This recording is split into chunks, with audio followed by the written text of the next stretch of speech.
Hello friends, हम लोग data interpretation 2017 के पेपर का करेंगे और इसमें देखेंगे कि कैसे आप ट्रिक से क्वेश्चन को बहुत आसानी से कर सकते हैं। डेटा इंटरप्रिटेशन के लिए मैं बार बार बोल रहा हूँ, पहले क्वेश्चन समझो, एक बार प्रश्न समझ में आ जाएगा तब आप क्वेश्चन कर पाओगे। चलिए आज के फर्स्ट क्वेश्चन की तरफ चलते हैं। ये एक टेबल आपको दिया हुआ है, इसमें लिखा है निम्नलिखित सारणी में किसी रेस्टोरेंट में वर्ष के प्रथम 6 महीने में उपयोग किए गए विभिन्न खाद्य पदार्थों किलोग्राम में दर्शाया गया है। ये टेबल गिवन है, देखिए चावल है, गेहूं है, ये खाद्य पदार्थ हो गए और इधर मंथ लिखा हुआ है, जनवरी हो गया, फरवरी हो गया, मार्च, अप्रैल, मई, जून तक 6 महीने गिवन है। चावल जो है जनवरी महीने में 250 किलोग्राम यूज हुआ, सिमिलरली फरवरी में 230 किलोग्राम यूज हुआ, मार्च में 210, अप्रैल में 260, मई में 240 और जून में 220 किलोग्राम यूज हुआ है। ये हो गया चावल का। सिमिलरली आपको गेहूं का गिवन है, शक्कर का गिवन है। ओके, इस तरह से सारे जो फूड आइटम है, खाद्य पदार्थ है, वो आपको यहाँ टेबल में मिल जाएगा नीचे। ठीक है, और जनवरी फरवरी में डिफरेंट डिफरेंट मंथ में कितना कितना क्वांटिटी यूज हुआ है किलोग्राम में, वो गिवन है। ये प्रश्न हो गया। जब तक प्रश्न जो टेबल है वो अंडरस्टैंड नहीं करोगे तब तक आगे नहीं कर पाओगे। तो टेबल एक बार समझ में आ गया तो आगे बढ़ेंगे। पहला क्वेश्चन दिया है, what is the difference between the average quantity of rice used in all the given months together and the average quantity of wheat used in all the given month together? दिए गए महीने में कुल उपयोग की गई औसत चावल की कुल मात्रा है, औसत की। ओके, क्वेश्चन बोल रहा है कि ये चावल हो गया और ये हो गया गेहूं।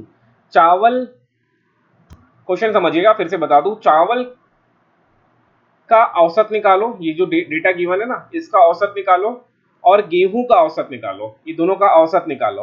और आपको बताना है कि दोनों के औसत, यहां एक आंसर आ जाएगा एवरेज, यहां एक आंसर आ जाएगा एवरेज, इन दोनों का अंतर निकालना है, इन दोनों का अंतर, ये प्रश्न बोला गया है। ठीक है, प्रश्न एक बार और पढ़ोगे तो पढ़ लो। दिए गए महीने में कुल उपयोग की गई औसत चावल की कुल मात्रा का और गेहूं की कुल मात्रा का औसत निकालना है, और उनके बीच का अंतर आपको डेफिनेट फाइनली क्या निकालना है, अंतर निकालना, डिफरेंस निकालना है।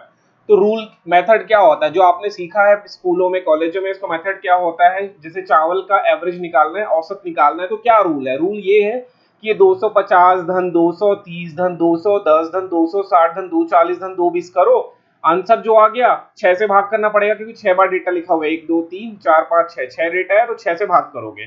सिमिलरली गेहूं का निकालोगे, 320 plus 340 plus 280 plus 290 plus 300 plus 360, ये निकालोगे और 6 से डिवाइड करोगे। यहाँ आपको एक उत्तर मिला होगा A1, यहाँ आपको एक उत्तर मिला होगा A2, फिर इन दोनों को डिफरेंस करोगे। यही तो रूल है ना औसत निकालने का। लेकिन अभी रुकिए, ये मेथड से हम नहीं करने वाले, हम शॉर्टकट ही करेंगे ना। डीआई में हम लोग कोशिश करेंगे कि टाइम सेविंग, जितना ज्यादा से ज्यादा टाइम बचा लें, वही हमारा प्रयास है अल्टीमेटली। प्रश्न समझ में आ गया है, औसत निकाल के अंतर निकालना है, किसका? चावल और गेहूं का, यही प्रश्न है। अब देखिए, हम औसत क्यों निकाले, दो बार औसत निकालना पड़ेगा ना, एक बार चावल का औसत निकाले, फिर गेहूं का औसत निकाले, फिर अंतर निकाले, तो ज्यादा बेटर होगा ना। अब अंतर यही निकालो, यही अंतर निकालो। 250 से 320 कितना ज्यादा है, वही लिखते चलो फटाफट। पेन कॉपी निकालो और यहाँ लिखो। आपके पास, आपका क्वेश्चन तो, पेपर तो ऑफलाइन होने वाला है ना, ऑनलाइन पेपर तो होगा नहीं, ऑफलाइन है, इस साल से नेट भी ऑफलाइन है। तो ऑफलाइन है तो सीधा पेपर में लिखो 250 से 320 कितना ज्यादा है, तो ये 250 और 300 है, 250 अंतर हो गया, 20 और है, 70 अंतर है, ये 70 है। 230 में 340 कितना है, अगर प्लस 100 करोगे, 230 में प्लस 100 करोगे तो 330 होगा, लेकिन 10 और ज्यादा है, 40 है, तो ये 110 का डिफरेंस है। इस तरह से करना है, घटाने के लिए भी आपको दिमाग से घटाना है। जैसे मैं कैसे घटाया, 230 और 340 को देखा, 230 में अगर 100 जोड़ूंगा तो कितना आएगा, 330 आएगा, लेकिन ये 340 है तो 10 और ज्यादा है तो 110 हो गया। सिमिलरली इसको भी देखोगे, यहाँ पर 210 है और 80 है, 70 का अंतर है। 260 90 में 30 का अंतर है, सीधे दिख रहा है। 240 में 360 का अंतर है। 220 में 360, यहाँ भी 100 ऐड करोगे आप तो कितना आ जाएगा, 330 आएगा, 320 आएगा, 320 आएगा, लेकिन ये 360 है, 40 और ज्यादा है तो 140 का अंतर आ गया। समझ में आया कैसे मैं अंतर निकाल रहा हूँ? 140। अब इनको फट से जोड़ना है, तो ये भी देखो कितना ट्रिकी है। ये 60 और 40 पेयर है, 60 और 40 मिलके 100 होता है, तो ये 200 हो गया। ओके, 30 और 70 पेयर है, मिलके कितना हो गया, 100 हो गया। 110 और 70 पेयर नहीं है लेकिन जोड़ लो, कितना हो जाएगा, 180। कितना हो जाएगा 180। अब इसको जोड़ लो, 200 और 100 300 और 100 400, 480 कितना आया 480 आया।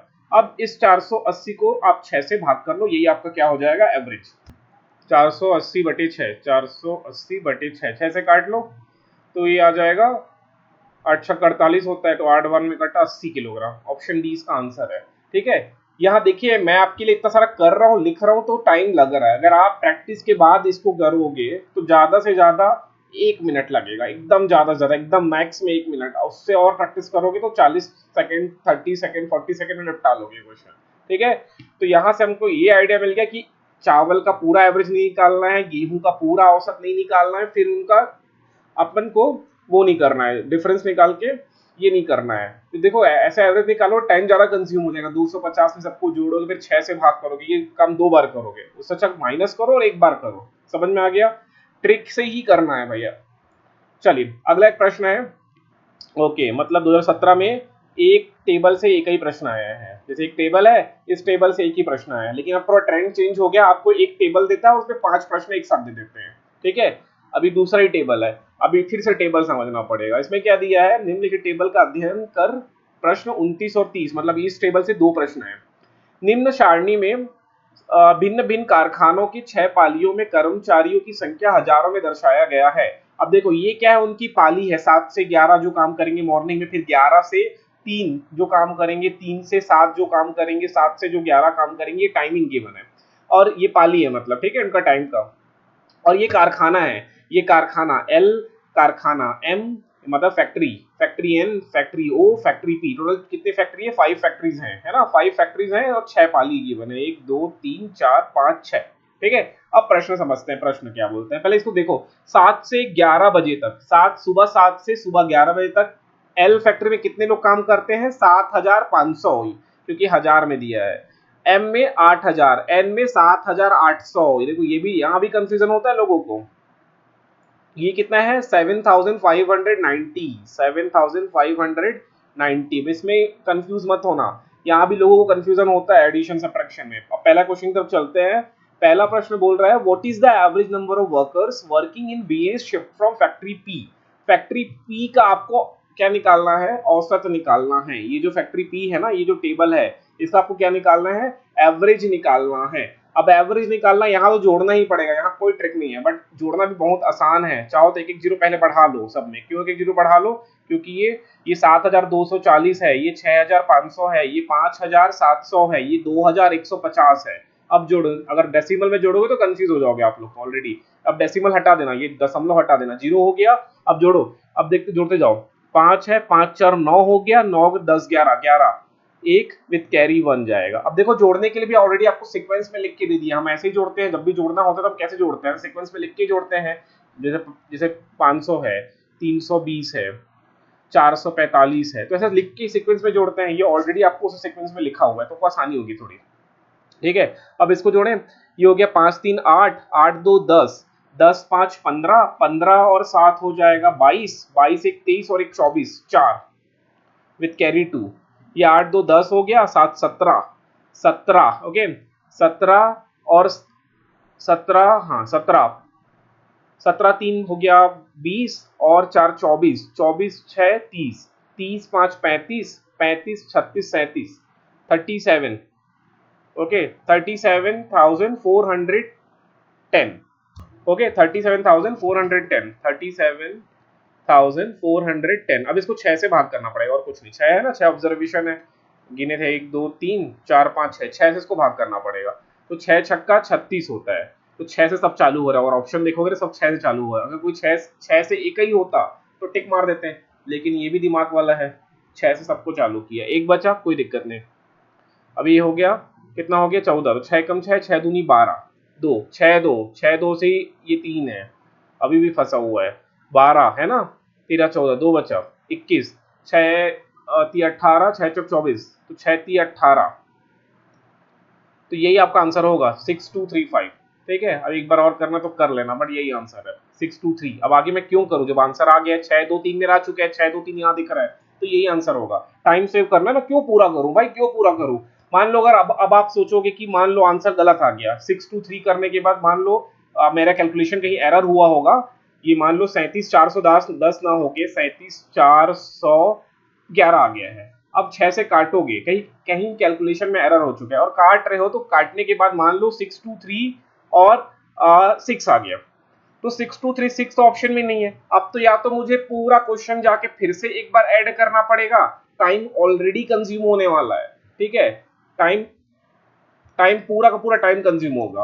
अब मैं फिर से जोड़ने के बाद तब मुझे मिलेगा 37,410। अब 6 से काटूंगा तो एक जाके क्वेश्चन सही होगा। तो एक ही क्वेश्चन मैथ्स में स्पेशली बता दूं, किसी एक क्वेश्चन में, और खासकर स्पेशली डीआई वाले क्वेश्चन में जिसमें इतना टाइम आप कंज्यूम कर चुके होगे और वो गलत हो गया, अब फिर से उसको काट के दोबारा करने जाओगे तो हो सकता है दोबारा में वो क्वेश्चन सही हो जाए, लेकिन आपके क्वेश्चन आगे के छूट जाएंगे क्योंकि टाइम तो चले जाएगा ना।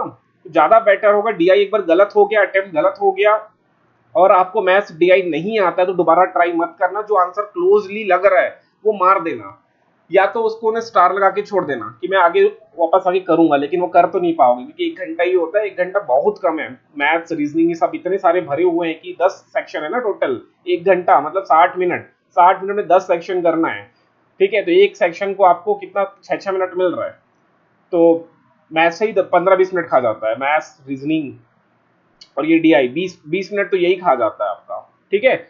और ऊपर से जो कॉम्प्रीहेंशन वाला सेक्शन है, कॉम्प्रीहेंशन भी बहुत लंबा समय खाएगा, 5 क्वेश्चन का, तो इसलिए बोल रहा हूँ कि दिमाग लगा लेना, दोबारा अटेम्प्ट करने की जरूरत नहीं है, सावधानी से ऐड करो, एडिशन जो है, सब्ट्रैक्शन जो है, कैलकुलेशन जो है, एकदम सावधानी से करो, और हो सके जितना कैलकुलेशन अवॉइड कर सकते हो वो अवॉइड करना है आपको, एकदम कैलकुलेशन को पकड़ के नहीं बैठे रहना है। जैसे दूसरा प्रश्न है, 11 पीएम से 3 एएम के पाली में कार्य करने वाले एल तथा एम कारखानों की कुल कर्मचारी, क्या क्या बोल दिया ये, 11 पीएम से 3 एएम के पाली में कार्य करने वाले एल तथा एम, ये हो गया 11 वाला, ये सॉरी ये है ना 11 से 3,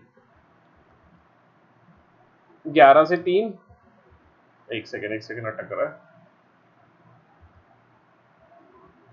ये हो गया 11 से 3, और बोल रहा है अब एल तथा एम, ये हो गया एल तथा एम, ये वाला, इन दोनों को जोड़ दो, और क्या बोल रहा है, तथा उसी पाली में कार्य करने वाले ओ तथा पी, कहा है ओ, ये इन दोनों को जोड़ो, और उनका क्या निकालना है आपको, अनुपात निकालना है। बहुत आसान क्वेश्चन हो गया ये तो, है ना, सिर्फ अनुपात ही तो निकालना है, इनको जोड़ो एक आंसर मिलेगा, इनको जोड़ो एक आंसर मिलेगा, और अनुपात निकालो। क्या बोल रहा है, अनुपात 15-16 ऐसे आ रहा है ना। अच्छा थोड़ा देखो, अब थोड़ा मेरे से गलती हुई, ये गलती आपसे भी डेफिनेटली होगी, ये मेरे से गलती हो गई। देखो यहाँ पर क्या दिया है, 11 पीएम टू 3 एएम दिए हैं, और मैंने किस में कैलकुलेशन करना चालू कर दिया, 11 एएम वाले में। एक्चुअली मुझे करना है 11 पीएम से 3 एएम, यही डीआई की सुंदरता है, ब्यूटिफिकेशन है डीआई को, इसे इस तरह से अरेंज किया जाता है कि स्टूडेंट क्या इसे मात खा जाएंगे, बड़े से बड़े दिग्गज मात खाएंगे। अब वो क्या करेंगे, क्वेश्चन फट से रीड करेंगे, 11 से 3, तो 11 से 3 यहाँ पर यहाँ लिखा है, तो यहीं पर वो कैलकुलेशन करना चालू कर देंगे, ये दो नंबर को जोड़ेंगे, ये दो नंबर को जोड़ेंगे और उनका अनुपात निकालेंगे, और आंसर कभी नहीं आएगा, 2-3 मिनट खपाएंगे, वो सोचेंगे इतना इजी सा कैलकुलेशन मेरे से कैसे गलती हो गई, इतना इजी सा कैलकुलेशन यार, ये मैं गलती कर रहा हूँ, ऐसा सोचेगा, और 2 बार 3 बार 4 बार करेगा, लेकिन गलती कहाँ पर है, कैलकुलेशन में गलती नहीं हुआ होगा, गलती यहाँ पर हो रहा है, ये वाले सेक्शन में। आपको समय को देखना है, क्वेश्चन में देखोगे समय पीएम एएम है, हम एएम पीएम में कर रहे हैं ना, तो यही गलती हो गई। तो इससे बचना है, डीआई में जितना केयरफुली खेल सको खेलो, डीआई आपको खेलने के लिए ही दिया है, बट केयरफुली। अब देखो ये है, इन दोनों को जोड़ो और इन दोनों को जोड़ो, और इनके बीच का आपको निकालना है क्या, अनुपात।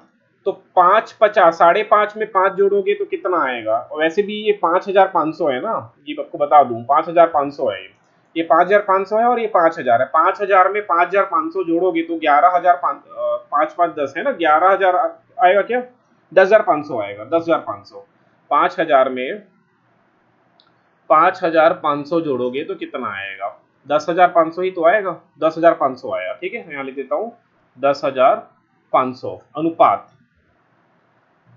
5-50 में 5-70 जोड़ोगे तो 50 और 70 कितना हो जाएगा, ये तो मिलके एक एक्स्ट्रा दे देगा ना, तो कितना 20 बच रहा है ना, तो ये 1120 हो जाएगा, ठीक है। एक ही जीरो बढ़ा के ऐसे देख लो फट से, तो 2 जीरो ऐसे ही आ गया, हाँ 11,200, कितना आ गया 11,200, तो 2 जीरो तो कट गया। अब क्या है 105 बटे 112। ठीक है, अब देखो मुझे अब एक ट्रिक आपको और यहीं पर बता रहा हूँ, छोटा सा ट्रिक है, बहुत सुंदर सा ट्रिक है। ट्रिक ये है कि अगर मुझे 105 और 112 कटाने नहीं आ रहा है, ठीक है, मेरे को पहाड़ा ही नहीं पता चल रहा है ये किससे किससे कट रहा है, ठीक है, तो देखोगे ये ऊपर वाला 5 और एक 6, ये जो संख्या है अंश जो है ये 3 के पहाड़े में आ रहा है। 2 1 3 और एक 4, ये 3 के पहाड़े में नहीं आ रहा है, ये 2 के पहाड़े में आ रहा है। अब तो ये 105 को आप कितना भी काटो ऊपर 3 का मल्टीपल रहेगा ही, तो ये 15 3 का मल्टीपल है और एक 15 3 का मल्टीपल है। या तो ऑप्शन ए होगा आंसर या तो ऑप्शन डी होगा। कैसे पता चला मुझे? 105 में क्या मल्टीपल आ रहा है, 3 का गुणन गुणन गुणज बोलते हैं ना मल्टीपल को, 3 का गुणज आ रहा है और 112 में 3 तो है नहीं, तो ये 3 कभी नहीं कटने वाला, मतलब अल्टीमेटली यहाँ पर 3 रहेगा ही।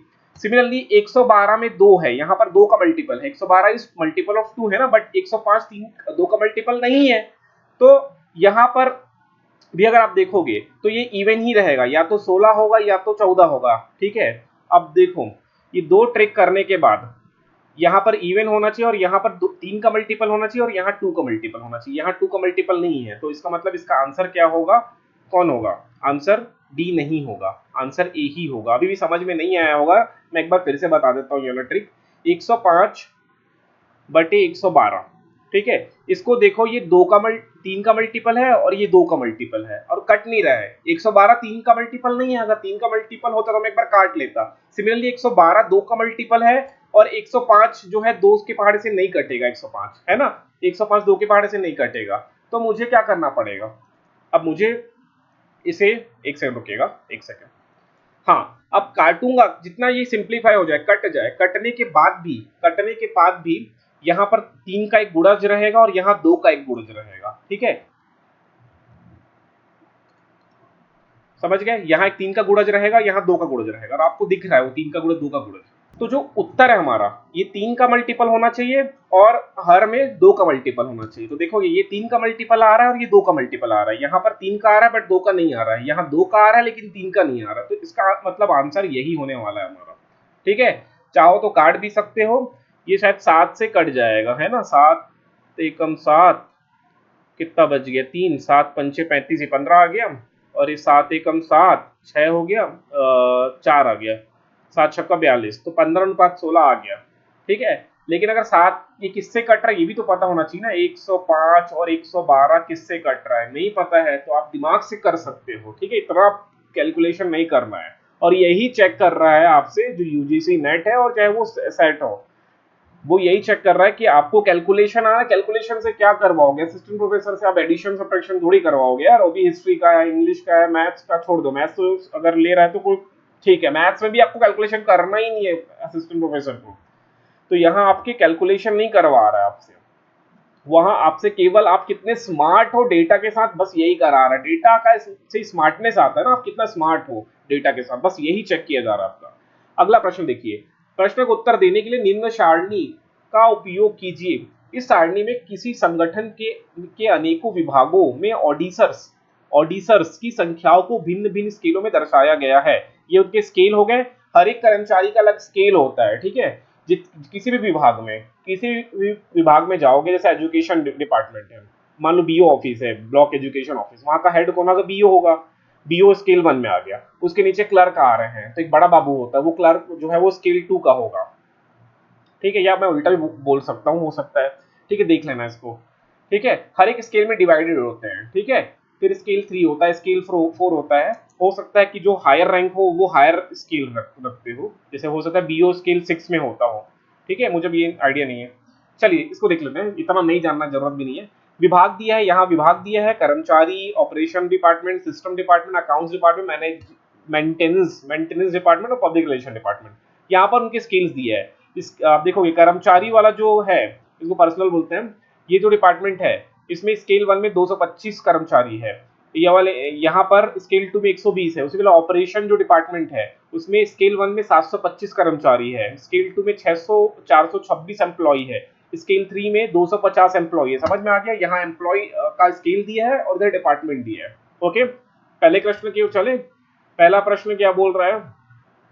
स्केल 3 तथा स्केल 4 में क्रमशः कुल कर्मचारियों की संख्या के मध्य अनुपात निकालना है। स्केल 3 और स्केल 4 स्केल 3 और स्केल 4 के टोटल एम्प्लॉय, स्केल 3 के टोटल एम्प्लॉय और स्केल 4 के टोटल एम्प्लॉय का आपको क्या निकालना है, कि टोटल संख्या का अनुपात निकालना है। सीधे सीधे स्केल 3 में टोटल कितने एम्प्लॉय हैं आप सम करो, जोड़ो, आंसर लिखो। स्केल 4 में टोटल कितने हैं, जोड़ो, फिर उनका अनुपात निकालना है। अगर यहाँ पर डिफरेंस होता तो हम लोग करस्पॉन्डिंग यहाँ से 75 में 40 का, यहाँ 250 में 126 का डिफरेंस निकाल लेते। अगर लेकिन यहाँ अंतर नहीं बोला है, यहाँ पर सीधे सीधे वो बोला है कि आपको टोटल से अनुपात निकालना है। ओके, चलिए देखते हैं, करते हैं, इसको भी करते हैं। पहले स्केल 3 का कर लेते हैं। अब इसको भी मैं पेन कॉपी से नहीं जोड़ने वाला, ऐसे दिमाग लगाकर जोड़ते हैं। 75 और 250 जुड़ जाएगा। 75 से 50 या ट्रांसफर कर दो। 250 में 50 की कमी है 300 होने के लिए, तो 75 से 25 अलग करो, है ना, ये दिमाग में करना है। ये 25 प्लस 50 मिलके 75 हुआ है, ये 50 इधर दे दो, तो 200 प्लस 50 300 हो गया, 300 और ये 25 बचा 325, इस तरह से करना है। ठीक है, तो ये दोनों मिलके 325 हो गए, ये दिमाग में कर लेना है, ये दिमाग में हो जाएगा। 320 और 80, ये फिर पेयर बन रहा है, देखो 20 और 80, 20 और 80 दिखा, दिमाग क्लिक करना चाहिए, 100 हो रहा है। तो 320 में 80 जुड़ के 400 हो गया, और ये 5 तो कितना हो गया, 405, 405। 120 और 100 तो कोई पेयर की बात ही नहीं है, डायरेक्ट जुड़ जाएगा, 220 है ना, कितना हो गया, 220, 405 और 325, 325 जोड़ोगे तो कितना हो जाएगा, 10, कैरी 1 5, कैरी 1 है ना, दो नहीं, कैरी नहीं जाएगा, 2 2 4 1 5, कोई कैरी नहीं गया, 4 3 7 और 8 9, 950। इनको जोड़ने से, स्केल 3 को जोड़ने से कितना आ गया, 950। कितना आ गया, 950, यहाँ लिख दे रहा हूँ 950। स्केल 2 को जोड़ लो, स्केल सॉरी 4 को, अब 4 जोड़ना है। ठीक है, तो इसको भी जोड़ते हैं, ये 40 और 60, 100 हो गया। ठीक है, 100 हो गया। और कुछ पेयर बन रहा है क्या, और कुछ पेयर नहीं बन रहा, तो सीधे जोड़ो फिर, ये भी पेयर बन रहा है, देखो 6 4 10 विद कैरी 1, 2 4 4 2 6 1 7, कैरी जोड़ोगे तो 7 हो जाएगा, और एक और 270। ये देखो कितना अच्छे से डिजाइन किया जाता है। और ये 80, तो 100 270 और 80 जोड़ो, 7 7 14 1 15 5 कैरी 1, 450।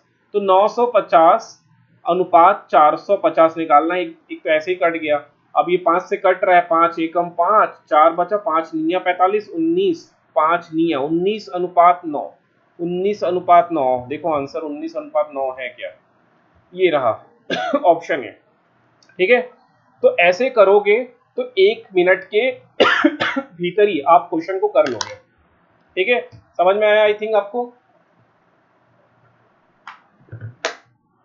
डीआई के क्वेश्चन को इस तरह से ही करना है, जितना ज्यादा मतलब जितना कम से कम कैलकुलेशन यूज करोगे। अगर कैलकुलेशन में ही बिजी हो गए ना, तो एक तो एग्जाम का प्रेशर होता है, पहला एग्जाम का प्रेशर, दूसरा एग्जाम को टाइम पे खत्म करना है।